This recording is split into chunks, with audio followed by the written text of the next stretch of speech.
Welcome back to Silverstone Shooting Centre. I'm John Thorne, and here in our latest episode, or show rather, on practical shooting. Now, we've gone through some start positions and various things, but what we're going to do today, if we can, is aperture shooting.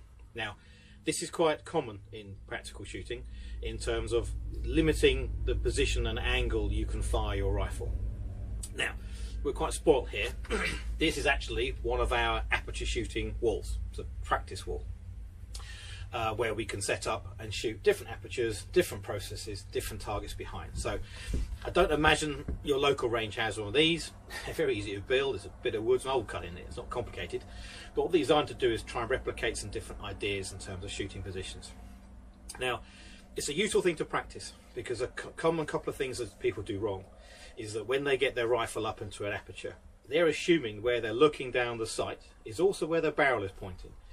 What we tend to find in these things is they have holes shot out in them, where literally people have looked through what they think is looking at the target without realising the barrel is actually butt up against the actual wood panel itself. There are different kinds, different angles, different shapes, etc., and different sizes down here. So we have different levels to shoot. I can shoot prone, and we can shoot different sizes, etc. So, but it's a good training thing to have and to try it because you get used to doing it. You first get to a competition and find you've got to shoot a target through a hole in the wall, can get a bit, well, what do I do now? So what I'm going to do now is just do a couple of just training exercises, literally picking and choosing different ones to go through to start shooting at targets and getting used to the idea of also moving. So I'm, again, we've covered before about traversing around objects in the range. Here, same thing applies. You're putting the rifle through an aperture, shooting back out. Now, let me get a rifle. It's empty. A lot of things, what a lot of common people do is they will sit there and they will, a couple of things worth noting is that these are floating barrels on our Smith & Wesson, so I can technically rest it on a piece of wood and it won't affect the barrel.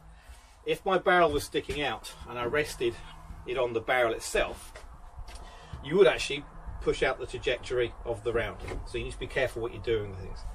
Second thing is a lot of people end up going all the way through the aperture itself, and you don't need to. Obviously, from a speed perspective, if I'm moving from this aperture here up high, then going to this one here, that is slower if I go through the hole rather than simply going one and then two. But again, the issue being is where's your barrel? So, example, I'm shooting here now.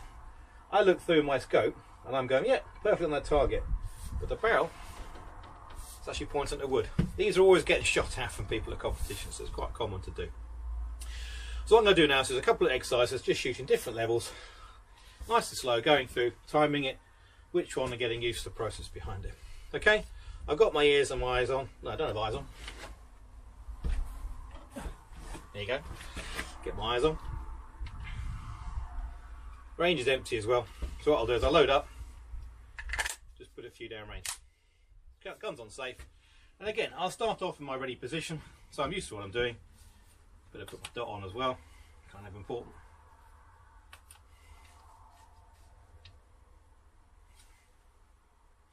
You go from there. Now again, this is quite interesting, where I'm angled with my dot here, when I have a canted dot, very easy to look down and see where my dot is, not being wary where my muzzle is. So again, when I come on an angle shot, I tend to have both eyes open, keep an eye on the barrel. Something to bear in mind. Let's just do a couple. So start ready position.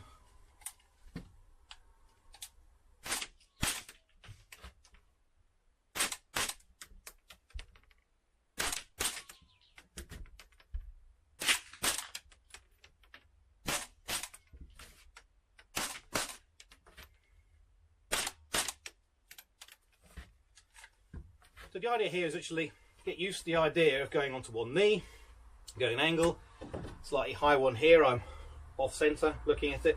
These are the kind of angles you'll be expected to shoot in terms of practical. Gun's empty now. So that's what you're trying to do, is angle that process. Now, ideal world, you could technically do this at your own range. Make a bit of wood, put it in front of the shooting position, you can then shoot it. Obviously here we have these set up permanently for training and practice, etc. But again, technically, again, you could do it at home. Unloaded gun, obviously, so you're not running around with a loaded gun in your bedroom or your front room, and literally angling, getting used to the idea of moving the gun, going to one knee, moving around the place. When you do a course of fire in a competition, you will be given the option to actually walk the course of fire. And you'll be able to realise that aperture down here, am I better off bending down? Am I better off going to one knee? Am I better off putting my hand on for a long distance shot to actually cover it and hold the muzzle properly? Or better off freehand shooting? There's lots of different ways of looking at it. But the idea behind this is to give you a nice little idea how to shoot going through apertures, because you will come across it in competition, because it's a very common way of making it interesting for people. Okay, little short one this time round, not as long as other videos, but useful exercise to try at home in your own range. Go from there. Thanks for watching. As again, hit subscribe, or any comments you've got, please do let us know. Thanks for watching. Cheers. Right, so we've tried aperture shooting. Now we're going to try some barricade shooting. Barricade is any term given to any piece of material or something in the range that you can use, or you can add to support yourself in terms of shooting.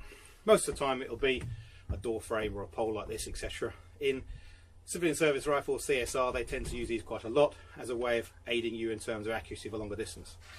Now the crucial thing about these is they are quite useful. Imagine holding a firearm freehand, and the movement of the barrel is obviously easier if you can basically support yourself against something. Now the crucial thing people lot do is that you're not so question of holding the gun as normal and then leaning on the barrier. What you want to do is grip the barrier and then give yourself almost like a snooker thumb position to rest the rifle in. So I can sit there and have my thumb here holding the rifle up. I get a nice accurate position to shoot on, and I'm nice and solid. Okay. The thing about it obviously is you're used to a ready position. You've got to get used to the idea of running up, hand on the gun, holding the rifle, shooting it, and then going down again. Now also it's worthwhile noting this sort of thing is you may have to shoot this weak-handed. Now weak-handed shooting we'll cover in more detail later on, but it's really a skill you should try and pick up.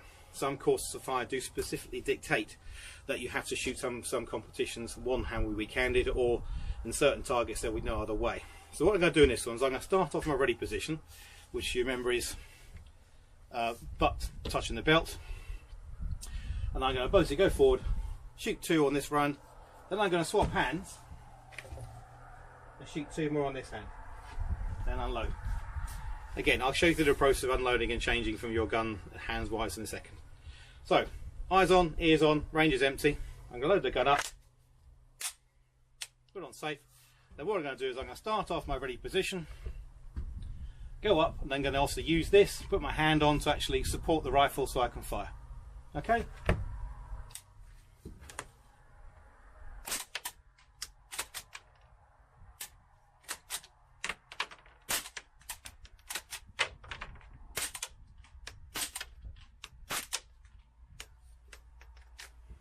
There you go. Just going to show you can't practice these things enough. Again, that example there, obviously had some misfires and a few jams in there, so you could. The simple thing to do is I keep holding on to my position of the rifle and obviously rack back this hand. As long as I'm supporting it and keeping it safe, that's okay. The time I'd have lost of going down, going back on would be significant. So it's just a good example, albeit not planned, of showing having a good grip on the stand, on the barricade, and on the forend of the rifle gives you a strong position to shoot from. And again, this is something you can practice in your local range. A lot of ranges have obviously apertures to put on or bunches to put up. Obviously here we have a dedicated training area, so we're slightly spoiled in that regard. But it's something you can do and get used to the idea of obviously up, shooting from a barricade, and then back down again. As ever, hit subscribe, have a look and see what you can in terms of any comments you got here. We'll try and mix some of these programs up a little bit more later on and go from there. Okay, cheers.